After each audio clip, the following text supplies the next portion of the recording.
आप बताइए भगवान राम 4 ही भाई क्यों थे, 3 या 5 क्यों नहीं?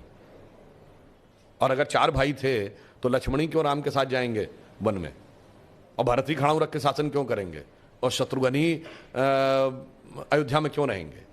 क्योंकि 4 भाई 4 पुरुषार्थ के प्रतीक हैं, धर्म अर्थ काम मोक्ष। भगवान राम धर्म है, शत्रुघ्न अर्थ हैं, लक्ष्मण काम है और भरत मोक्ष है।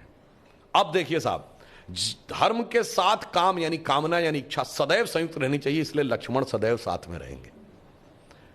भरत मोक्ष के प्रतीक हैं तो खड़ाऊ रख के यानी धर्म के किसी प्रतीक को रख के तपस्या करेंगे, मोक्ष प्राप्त होगा। और शत्रुघ्न अर्थ के प्रतीक हैं तो इसलिए वो राजधानी में ही रहेंगे, अर्थ कभी छोड़ के नहीं जा सकता। इसीलिए आप देखिए कहा तो जाता राम लक्ष्मण की जोड़ी, मगर तुलसी बाबा ने लिखा हनुमान चालीसा में कि रघुपति कीनी बहुत बड़ाई, तुम मम प्रिय भरत ही संभाई। क्यों?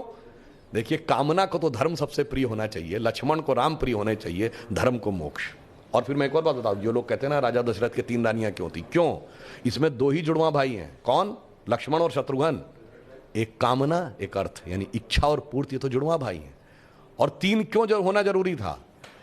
ये चारों चीजें एक ही स्रोत से नहीं आ सकती।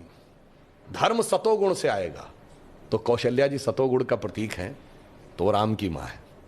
अर्थ और काम रजोगुण से आएगा तो सुमित्रा जी रजोगुण का प्रतीक हैं तो उनसे काम और अर्थ उत्पन्न होगा। और केकई तमोगुण की प्रतीक है, मोक्ष प्राप्त करने के लिए तमोगुण के पार जाना पड़ेगा।